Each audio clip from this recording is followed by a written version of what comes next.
En este último módulo vamos a centrarnos en estudiar aquellos aspectos de los movimientos voluntarios que son codificados a nivel de la corteza motora primaria.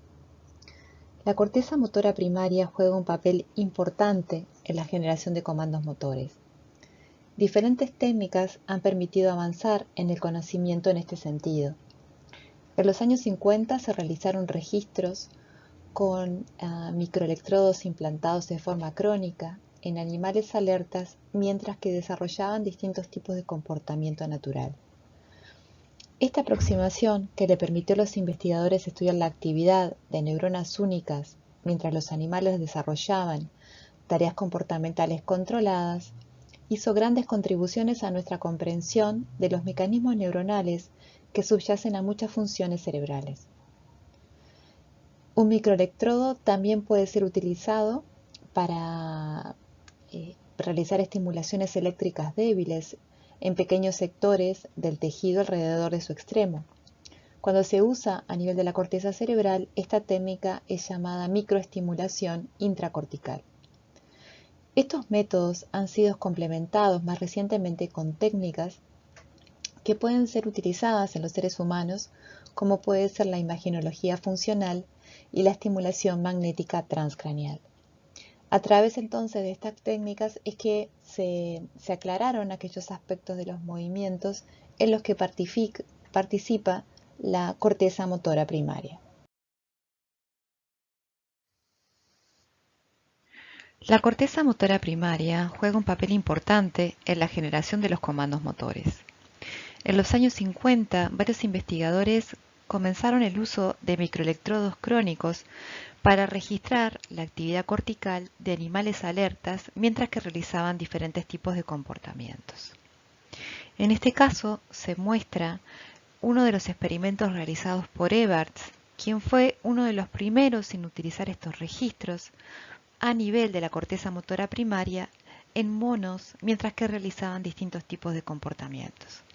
Este tipo de experimentos contribuyó a descubrimientos muy importantes en lo que tiene que ver con el rol de la corteza motora en los comandos motores. De hecho, encontró que neuronas únicas de esta región descargan durante movimientos de una parte limitada del cuerpo contralateral, tales como pueden ser el movimiento articular adyacente de la mano, el brazo o la pierna. Algunas de las neuronas descargan durante la flexión de una articulación en particular y son suprimidas en forma recíproca durante la extensión. Otras células muestran exactamente el patrón contrario. Esta actividad relacionada al movimiento comienza típicamente entre 50 y 150 milisegundos antes del inicio de la actividad del músculo agonista. Estos estudios pioneros sugirieron que neuronas únicas de la corteza motora primaria generan señales que dan información específica sobre los movimientos de partes específicas del cuerpo antes de que estos se realicen.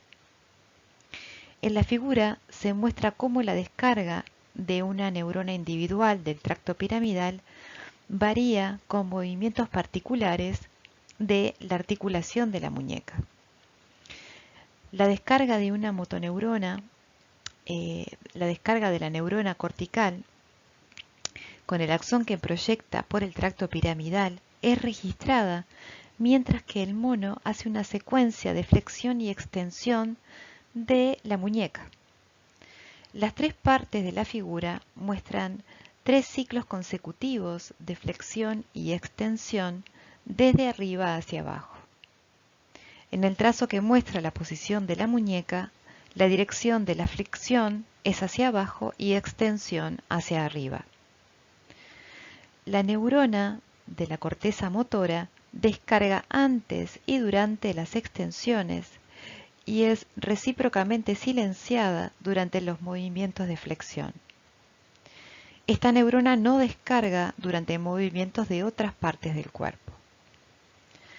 Cabe destacar que otras neuronas de la corteza motora muestran patrones de actividad opuesto, descargando antes y durante de lo que sería el movimiento de flexión.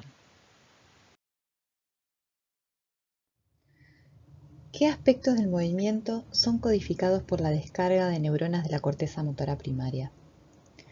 La estimulación eléctrica de la corteza motora primaria evoca rápidamente contracciones musculares y algunas células en esta región tienen acceso directo a las motoneuronas de la médula espinal. De hecho, se ha asumido que el principal rol de la corteza motora primaria es especificar la actividad muscular que genera los movimientos voluntarios.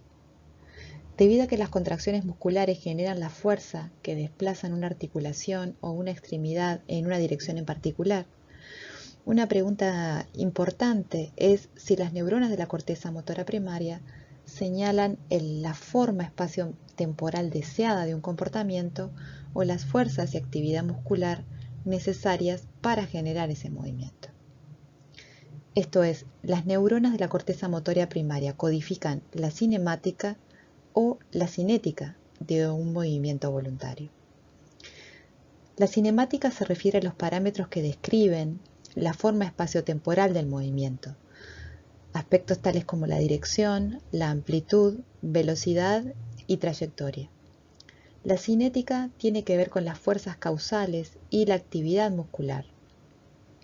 En este sentido, es importante diferenciar entre las fuerzas dinámicas que provocan los movimientos y las fuerzas estáticas que son necesarias para mantener la postura contra las fuerzas externas constantes de la gravedad, así como los movimientos que puedan generar. Por lo tanto, vamos a ir viendo algunos de estos aspectos de la cinemática y de la cinética que son codificados a nivel de las neuronas de la corteza motora primaria. En esta figura se muestra el paradigma experimental utilizado para estudiar el patrón de descarga de una neurona de la corteza motora primaria durante movimientos voluntarios en diferentes direcciones. En la parte A de la figura se muestra al mono que fue entrenado para mover una palanca en la dirección indicada por una luz. El movimiento comienza en una posición inicial y se mueve hacia los blancos arreglados en un círculo, ¿sí?, como están representados allí. En la parte B se muestra la actividad de una única neurona registrada durante los movimientos del brazo en cada una de las 8 direcciones diferentes. El tiempo 0 indica el momento de inicio del movimiento. Cada pequeña línea vertical en esta representación gráfica de la descarga de la neurona en el tiempo corresponde a un potencial de acción. Se muestra la frecuencia de descarga de esa neurona en 5 ensayos para cada una de las 8 direcciones de movimiento. La actividad de la neurona aumentó antes de los movimientos que se realizaron entre los 90 y los 225 grados, en la zona mostrada en amarillo, pero disminuyó su descarga en anticipación a movimientos entre los 45 y los 315 grados, que están mostrados ahí en la zona en color azul. La menor frecuencia de descarga para esta neurona es para aquellos movimientos que se realizan en sentido opuesto a la dirección preferencial de esta neurona. En la parte C observamos el gráfico de sintonía direccional de esta neurona, en la cual se observa que la frecuencia de descarga neuronal fue mayor antes de los movimientos en una dirección en particular, la cual se define como la dirección preferencial de la neurona en este paradigma experimental. Las observaciones previas mostraron que las descargas de una neurona individual de la corteza motora primaria no puede especificar la dirección del movimiento del brazo, simplemente porque responden a un amplio grado de direcciones de movimiento. En realidad, el movimiento de cada brazo debe ser codificado por las descargas concomitantes de una población grande de neuronas que estén funcionalmente vinculadas entre sí. En esta imagen lo que se muestra es el código de población de descarga para distintas direcciones del movimiento. Las líneas negras indican la frecuencia de descarga de neuronas individuales de la corteza motora primaria antes del movimiento en cada una de las direcciones. Al combinar las respuestas de todas las neuronas en un experimento, se construye lo que es el vector de población, que son las flechas azules. Este representa la dirección del movimiento codificada por la actividad simultánea de toda esa población de neuronas registradas. Utilizando este paradigma, la dirección de los movimientos del brazo en el mono puede ser predicha calculando entonces un vector de población neuronal. Las células con direcciones preferenciales similares están localizadas en sitios muy distintos del mapa motor del brazo, y células que están cerca entre sí tienen direcciones preferenciales diferentes. Como resultado, muchas células en un amplio rango de direcciones preferenciales descargan con diferente intensidad en muchas ubicaciones a lo largo del mapa motor del brazo durante cada uno de los movimientos en cada dirección. Esto muestra que la salida motora deseada es codificada por la actividad sumada de una gran población de neuronas activas a lo largo de todo el mapa motor del brazo en la corteza motora primaria. Como resultado, neuronas en todas las partes del mapa motor del brazo contribuyen al comando motor de cada movimiento en una dirección dada. Y el patrón de actividad a lo largo del mapa motor cambia continuamente en función de la intención de la dirección del movimiento que se va a realizar.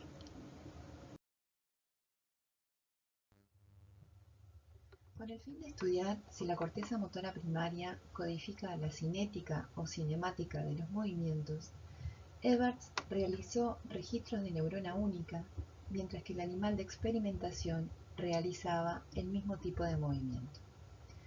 Para cambiar la cinética, aplicó una carga o pesa mediante un sistema de poleas a la muñeca del mono, que el objetivo de esa carga era jalar de la muñeca en la dirección de la flexión o extensión. Para hacer un movimiento particular, el animal tenía que alterar el nivel de actividad muscular para compensar la carga. Como resultado, la cinemática, o sea, la dirección y amplitud de los movimientos de la muñeca permanecían constantes, pero la cinética, o sea, las fuerzas musculares y la actividad muscular, cambiaba con la carga.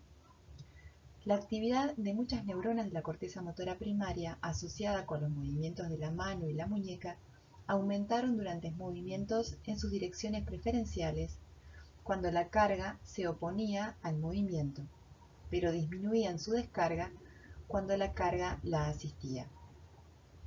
Estos cambios en la actividad neuronal son paralelos con la actividad muscular necesaria para compensar las cargas externas.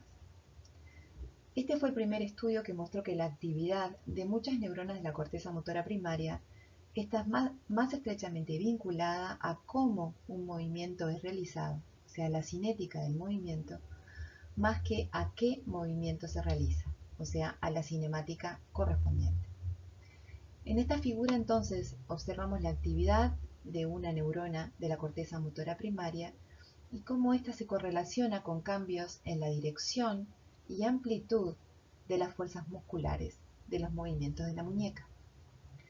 Los registros entonces son de una neurona única de la corteza motora primaria con un axón que proyecta a través del tracto piramidal y de la actividad muscular de los músculos flexores y extensores de la muñeca. El mono flexiona su muñeca bajo 3 condiciones de carga. En A, cuando ninguna carga es aplicada a la muñeca, la neurona descarga antes y durante la flexión. En B, cuando una carga se opone a la flexión, la actividad de los músculos flexores y de la neurona aumenta. En C, cuando la carga asiste el movimiento de flexión de la muñeca, los músculos flexores y la neurona permanecen silentes. En las 3 condiciones, el desplazamiento de la muñeca es el mismo, pero los cambios en la actividad neuronal, a medida que la carga y la actividad muscular cambian, se ve alterada.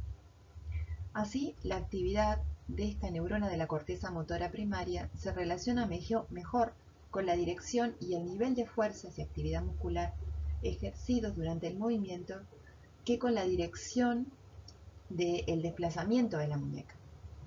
En este caso, esta neurona está más involucrada con la cinética del movimiento, o sea, el cómo es que el mismo se realiza. Aquí observamos cómo la actividad de una población de neuronas de la corteza motora primaria varía con las fuerzas necesarias para mantener la dirección de movimientos contra cargas externas.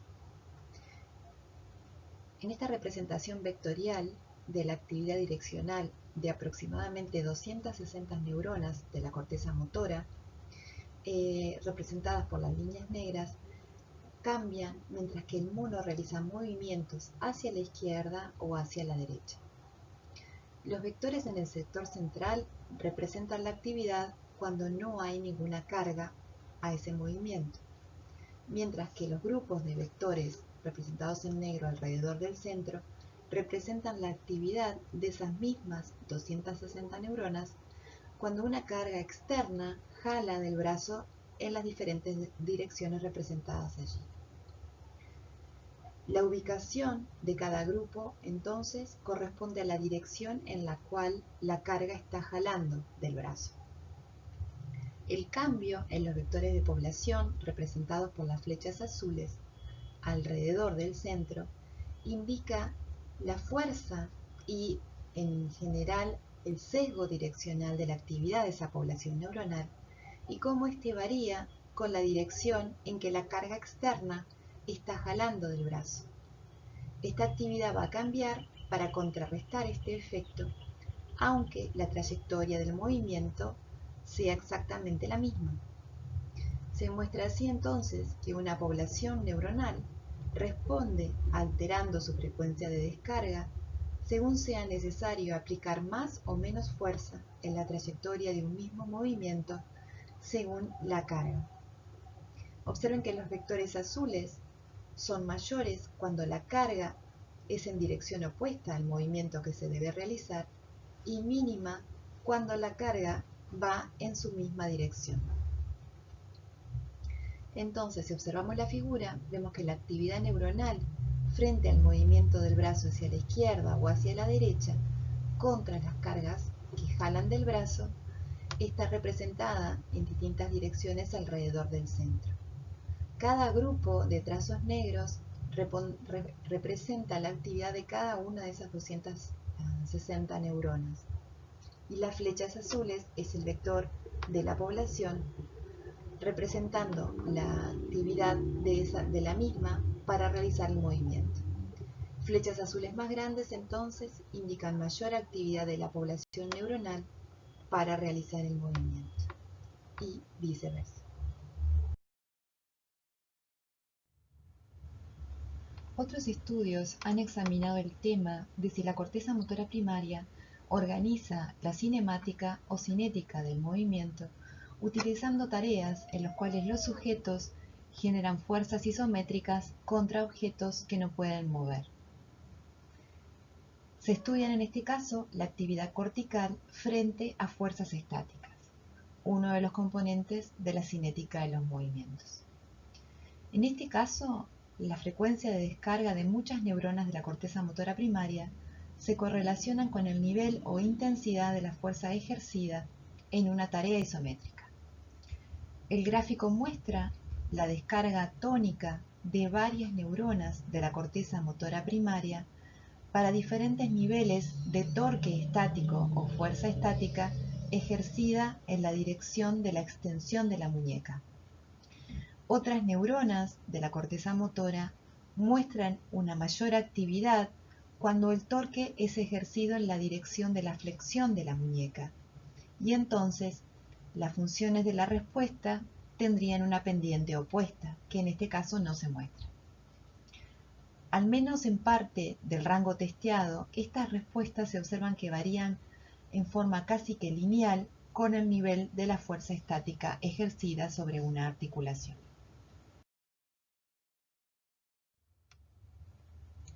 En este caso, se testea la respuesta de una neurona de la corteza motora primaria para diferentes direcciones en que se realiza una fuerza en una tarea isométrica. En este caso, cuando el mono utiliza todo su brazo para empujar una palanca que tiene en la mano y no puede mover, la actividad de algunas neuronas de la corteza motora primaria varía con la dirección de la fuerza isométrica. Cada uno de los 8 gráficos raster muestra la actividad de la misma neurona de la corteza motora primaria durante 5 rampas de fuerzas repetidas en una dirección. Cada fila muestra el patrón de espigas durante cada ensayo. La posición de cada raster de actividad corresponde a la dirección en la cual el mono está generando la fuerza isométrica sobre la palanca.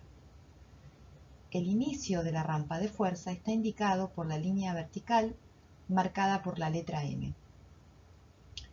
Los trazados gruesos a la izquierda de esa línea en cada fila indican cuándo se le presentó en el monitor de la computadora el blanco a el mono que le indicaba la dirección en la cual debía empujar la palanca.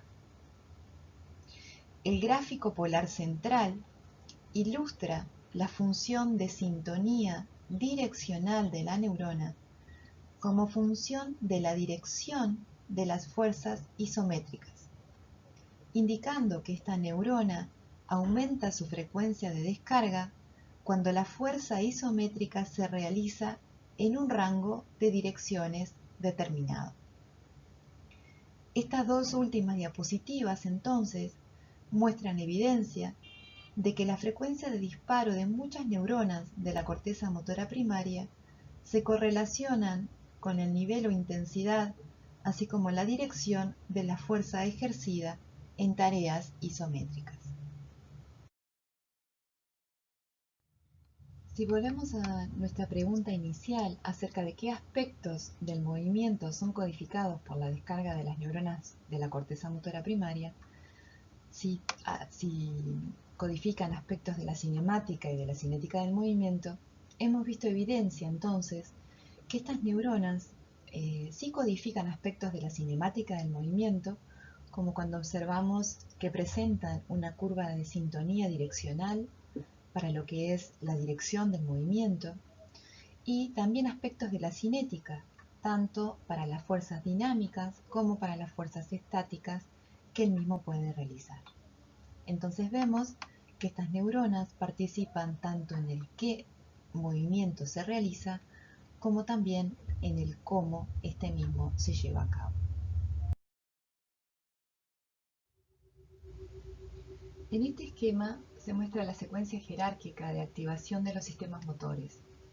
Primero que nada, hay una toma de decisión a nivel global, cortical, acerca del objetivo o intención del movimiento. A nivel de la corteza prefrontal se establece el plan. A nivel de la corteza frontal se recibe información sensorial a nivel de que proviene de la corteza parietal. Las áreas motoras secundarias, como el área premotora y el área motora suplementaria, trabajan junto con el cerebelo en la generación de la secuencia de activación muscular.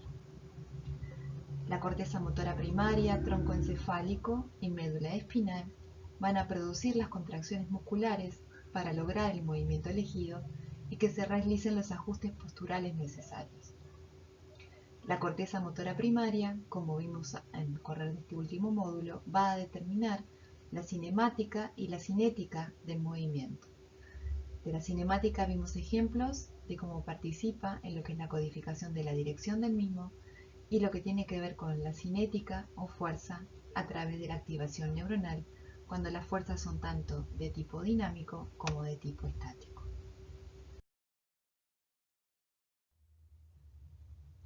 Recordemos que para el adecuado funcionamiento de los sistemas motores, la integración sensorio-motora es fundamental. Muchas neuronas de la corteza motora primaria reciben entrada sensorial de propioceptores y de mecanorreceptores cutáneos. La entrada táctil es particularmente importante en aquellas neuronas implicadas en el control de los movimientos de la mano y de los dedos. Estas entradas informan al sistema motor acerca del estado actual del cuerpo, tanto como la posición, su postura y el movimiento del brazo y de la mano y sus interacciones con el entorno. Esta información juega al menos 3 roles funcionales muy importantes. Uno, participar en el control por retroalimentación de los movimientos mientras que estos se van produciendo, en el control anticipatorio de aquellos movimientos que se tienen la intención de realizar y como señales durante el aprendizaje motor. La retroalimentación sensorial del brazo provee información acerca tanto del progreso de un movimiento que se está realizando con el brazo como desviaciones de la dirección intencionada, la cual debería ser corregida. Las correcciones por retroalimentación durante el movimiento son implementadas por circuitos neuronales en muchos niveles de los sistemas motores, tanto desde las respuestas reflejas a nivel de la médula espinal para realizar ajustes correctivos de los comandos motores voluntarios que vienen de la corteza motora. El control anticipatorio sensorial involucra un ajuste continuo del nivel y distribución de la actividad neuronal a través del mapa cortical motor para reflejar el estado actual de las extremidades, de la postura y del movimiento. Al presetear el patrón de actividad del mapa motor cortical y el aparato motor espinal como función del estado motor de las extremidades, antes del inicio de un movimiento, la entrada sensorial somática ayuda a asegurar un comando motor apropiado que sea generado a nivel de la corteza motora y convertido en patrones de actividad muscular a nivel de la médula espinal. Finalmente, la entrada sensorial puede otorgar información acerca de los errores que se van produciendo con la experiencia del movimiento, y estos pueden ser utilizados para adaptar los circuitos motores y hacer cambios a comandos motores futuros y de esta forma facilitar el aprendizaje motor.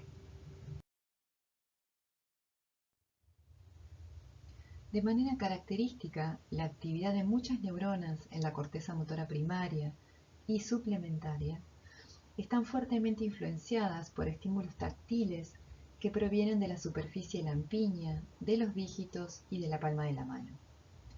Esta información táctil ayuda a ajustar la señal de salida de las neuronas relacionadas con la mano para asegurar que el sujeto aplique las fuerzas suficientes a la superficie del objeto que va a tomar y manipular, evitando así que, por ejemplo, éste lo rompa o que se le escape entre los dedos. Se ha observado que hay una relación estrecha entre los campos receptivos sensoriales a nivel de la palma de la mano y los dígitos y la información que reciben las neuronas corticales.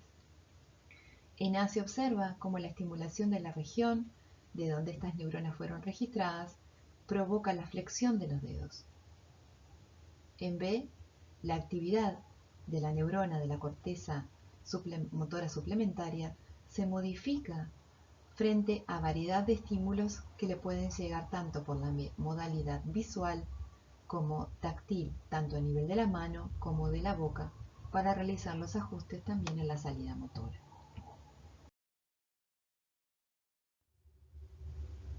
Un gran avance reciente ha sido el desarrollo de las interfaces cerebro-máquina, también llamadas interfaces neuroprostéticas. Esta tecnología registra la actividad neuronal que refleja las intenciones motoras del individuo y le convierte esta actividad en señales que van a controlar equipos externos al sujeto. Emplea los conocimientos obtenidos acerca del funcionamiento de los sistemas motores, en particular, por ejemplo, acerca de las posturas estáticas del brazo y la dirección y velocidad del movimiento del brazo, pueden ser extraídas de los patrones de actividad de poblaciones neuronales de la corteza motora primaria y de otras áreas de la corteza cerebral involucradas con el movimiento de los brazos. Las interfaces cerebro-máquina incluyen básicamente 4 componentes. El primero de ellos es electrodos implantados, arreglos de electrodos implantados y asociados a equipos que registran la actividad de la población neuronal de un área cortical dada. En segundo lugar, están los algoritmos computacionales para extraer esas señales sobre las intenciones motoras del individuo. En tercer lugar, hay interfaces que convierten las señales extraídas en señales que controlan para generar la acción deseada en un efector externo dado. Y por último, hay señales de retroalimentación sensorial para mejorar el desarrollo de ese movimiento. Si bien fueron originalmente testadas en animales experimentales, las interfaces cerebro-máquina ahora están bajo varios ensayos clínicos en pacientes humanos neurológicos. Pacientes con parálisis severas, con arreglos de multielectrodos ubicados a nivel de la corteza motora primaria, son rápidamente capaces de aprender a controlar un cursor en una computadora, monitoreando así, por ejemplo, la operación de distintos tipos de programas en la computadora, escribir mensajes, entre otros, e incluso controlar un simple brazo robótico. Los sujetos son capaces de controlar al efector remoto simplemente pensando acerca de los movimientos correspondientes. Las intenciones generadas centralmente activan a las motoneuronas a nivel cortical, activan a las neuronas a nivel cortical en una forma similar a lo que ocurre durante los movimientos normales. Estos sujetos pueden controlar estos equipos, mientras que al mismo tiempo pueden participar de otras tareas, por ejemplo mirar alrededor o incluso entablar conversaciones. Esta capacidad lo que ilustra en forma dramática es que la actividad cortical que convierte una intención motora en una acción clara ocurre fundamentalmente a nivel subconsciente. Los estudios iniciales utilizando esta tecnología demostraron que los electrodos implantados en diferentes áreas corticales producen diferentes tipos de señales neurales. Los electrodos en la corteza motora primaria proveen las mejores señales para el control continuo de detalles que varían con el tiempo de la cinética y la cinemática de un brazo robótico, por ejemplo.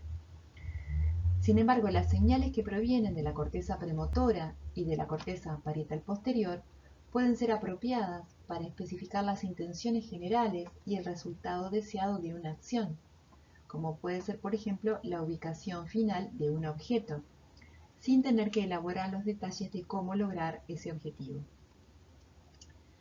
Las interfaces entonces controladas por el cerebro utilizan una combinación de señales de diferentes áreas corticales, pueden lograr un nivel de control dependiente de contexto que sea muy similar al control normal voluntario de la conducta que podemos realizar directamente empleando nuestro sistema nervioso. Aquí pueden ver un ejemplo de lo que es la interfase cerebro-máquina. Esta paciente no era capaz de mover sus propias piernas ni brazos durante 15 años, pero utilizando la interfase cerebro-máquina más avanzada desarrollada hasta el momento, ella puede movilizar un brazo robótico hacia una botella, tomarla y beber de ella su bebida favorita. La interfase incluye un sensor implantado en el cerebro de la paciente que va a registrar la actividad eléctrica neuronal a nivel cortical. Esta señal eléctrica va a ser procesada, decodificada y de esa forma sus pensamientos e intenciones van a ser traducidos en instrucciones para el movimiento del brazo robótico. En ese video, que dejamos el link allí disponible, podrán ver a la paciente controlando el brazo robótico y también saber más acerca del equipo interdisciplinario que participó en este estudio, el cual realmente mejoró enormemente la calidad de vida de esta paciente.